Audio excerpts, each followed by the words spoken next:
Parable of the Talent. Why did God punish the foolish servant? In chapters 24-25, Matthew records the unchanging holiness that characterized the Lord's heart. This warning contains final warnings, prophecies, and encouragements to his people. Jesus uses the parable of a master who briefs his servants on what is expected of them before setting out on a lengthy journey. Matthew 25:14-15, Amplified Bible.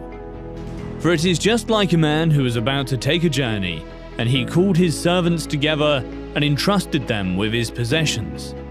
To one he gave 5 talents, to another 2, and to another 1, each according to his own ability. And then he went on his journey. This was not strange in the ancient world, where servants were often given great responsibility, and this was often the safest and smartest thing a man could do with his money. The best thing he could do with his money in his absence, dividing it among carefully selected slaves and leaving them to do their best with it. Bruce. A talent was not an ability, although this parable has application to our capabilities, but rather a unit of money equivalent to at least 1,200 in current dollars. The talent was not a coin, it was a weight, and therefore its value obviously depended on whether the coinage involved was copper, gold, or silver, Barclay. The English use of talent for a natural or supernatural aptitude derives from this parable. But of course, the Greek talenton is simply a sum of money. It was generally regarded as equal to 6,000 denarii, France. If a talent were worth 6,000 denarii, then it would take a day labourer 20 years to earn so much. Carson. The talent which each man has suits his own state best, and it is only pride and insanity which lead him to desire and envy the graces and talents of another. 5 talents would be too much for some men. 1 talent would be too little. Clark. Matthew 25:16-18. The one who had received the 5 talents went at once and traded with them, and he made a profit and gained 5 more. Likewise, the one who had 2 made a profit and gained 2 more. But the one who had received the 1 went and dug a hole in the ground and hid his master's money. Went and traded implies direct action. The point is that the good servant felt the responsibility for their assignment and went to work without delay. Carson. What did the servant trade with their coin? We're not made aware of how they bartered with their abilities. It's possible that they loaned the money out with interest attached, or used it to buy things and then resold them for a higher price. The important thing is that they used what they already had and, as a result, gained more. Regarding the work done by the first 2 servants, we have many complimentary things to say. First and foremost, they completed their assignment on time. Number 2, they were steadfast in their efforts to complete the task. The third point is that they were successful in completing their work. Number 4, they were ready to give an account to their master. Matthew 25:19-23, Amplified Bible.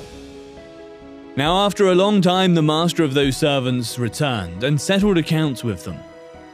And the one who had received the 5 talents came and brought him 5 more, saying, Master, you have entrusted to me 5 talents. See, I have made a profit and gained 5 more talents. His master said to him, Well done, good and faithful servant. You have been faithful and trustworthy over a little. I will put you in charge of many things. Share in the joy of your master. Also the one who had 2 talents came forward saying, Master, you have entrusted 2 talents to me. See, I have made profit and gained 2 more talents. His master said to him, Well done, good and faithful servant. You have been faithful and trustworthy over a little. I will put you in charge of many things. Share in the joy of your master.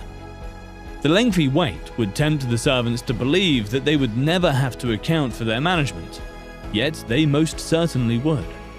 We read, You have been faithful over a few things. I will make you ruler over many things." Most people do not realize that the reward was the same for both servants, even though one was given 5 talents and the other was given 2 talents. Each performed the same, according to the resources that they had received. We then read, "Well done, good and faithful servant." This demonstrates that the master sought for goodness and faithfulness in the people who worked for him. Because of their excellent character and unwavering commitment, these servants were rewarded handsomely for their hard work.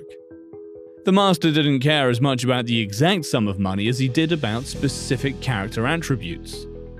"It is not, 'Well done, thou good and brilliant servant,' for perhaps the man never shone at all in the eye of those who appreciate glare and glitter. It is not, 'Well done, thou great and distinguished servant,' for it is possible that he was never known beyond his native village." Spurgeon. Better to be faithful in a cottage meeting, speaking of Christ crucified to 100 villagers, than to be unfaithful in a great building where thousands congregate. Enter into the joy of your Lord. This has the echo of heaven in it. The idea that a place of joy belongs to the master of these servants, and they are invited to join the master in that place. There is something heavenly about the fate that is in store for the 2 faithful servants. This is not the servant's portion, but the master's portion shared with his faithful servants. Not so much that we shall have joy of our own, as that we shall enter into the joy of our Lord. Spurgeon. Regarding the reward for the first 2 servants, we can say the following.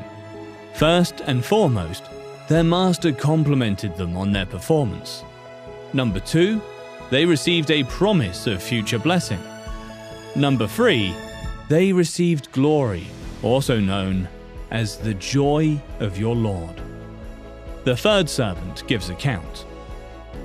Matthew 25:24-25. The one who had received 1 talent also came forward saying, "Master, I knew you to be a harsh and demanding man, reaping the harvest where you did not sow, and gathering where you did not scatter seed. So I was afraid to lose the talent, and went and hid your talent in the ground. See, you have what is your own." Their performance was very satisfactory as a whole. 8 talents contributed and 15 talents were received in return. But in the end, each person was evaluated based on their level of loyalty and effort. Remember, my hearer, that in the day of judgment thy account must be personal. God will not ask you what your church did. He will ask you what you did yourself. Spurgeon. The servant who merely buried his talent tried to excuse himself because of his master's great power. He believed his master to be in some sense omnipotent, reaping where you have not sown, and gathering where you have not scattered seed. The third servant believed that because the master was powerful, and in the servant's opinion, did not require his help, the master would be delighted that he did nothing, and that he would be able to say, "Look, there you have what is yours." It appeared as though he was unaware of how much he had upset his master. Regarding the task done by the third servant, we can say the following. The first problem is that he didn't think. Number 2, he didn't work. The third point is that he didn't even bother to attempt. He made excuses. Matthew 25:26-30, Amplified Bible.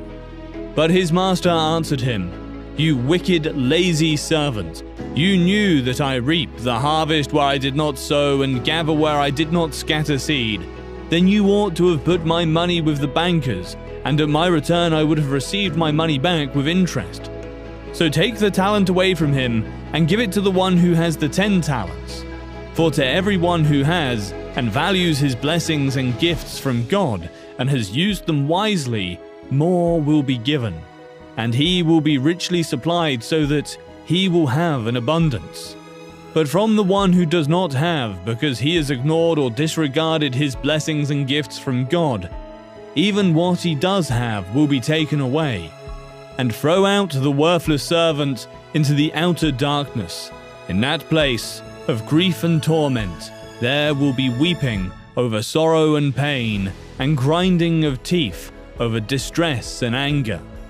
The judgment of this third servant here, referred to as wicked and lazy servant, was strong. The master's dominion never excused the servant's idleness, and it condemned that laziness all the more. Those who do not work for the Lord do not pray, and do not evangelize because God is sovereign condemn themselves. They demonstrate they are like the wicked servant in the parable through their deeds, or lack thereof. They do not know their master's heart at all. The Lord of the unprofitable servant tells him that the fault lay in his own sloth and wickedness, and his dread of his Lord's security was but a mere frivolous pretense and unreasonable excuse. Paul. The accusation leveled against this servant who had just buried his talent was that he was wicked and lazy. We rarely consider idleness an actual sin that must be repented before the Lord. If laziness had been a calling or a spiritual gift, this man would have excelled at it. With what he had, this man could have done something. Even if it hadn't doubled, the master's money would have earned some interest. If we cannot trade directly and personally on our Lord's account, if we have not the skill nor the tact to manage a society or an enterprise for him, we may at least contribute to what others are doing and join our capital to theirs, so that by some means our master may have the interest to which he is entitled. While the Old Testament prohibits Israelites from charging interest against one another, interest on money loaned to Gentiles was permissible. We read a phrase that has become famous: "For to everyone who has, more will be given, but from him who does not have, even what he has will be taken away." Some have things but hold them in such a way that it's as if they have nothing. These will find what they had taken away. To those who hold what they have received as faithful men and women, more will be given. John Trapp, an English commentator, notes, "See that ye receive not any graces from God in vain, neither envy those that have much. A proportion is expected." F.B. Mayer, an English evangelist, notes this: "We need not wait for the great future to obtain this multiplication or withdrawal of our talents. They are already waxing or waning in our hands." The third servant showed that he was not even somewhat deserving of the title of true servant to his Lord. It is only that he, and those who exhibit the same heart, were expelled from the presence of the Master for all time. There is a strong sense of torment in the destiny of the unfaithful and slothful servant, just as there was a sense of heaven in the destiny of the two honest servants. This parable's fundamental theme is crystal evident when viewed in the broader context of Matthew 25.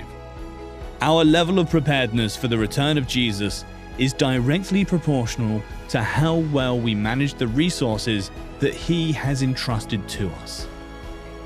Some people have the misconception that being prepared for the second coming of Jesus is an extraordinarily ethereal and abstract matter.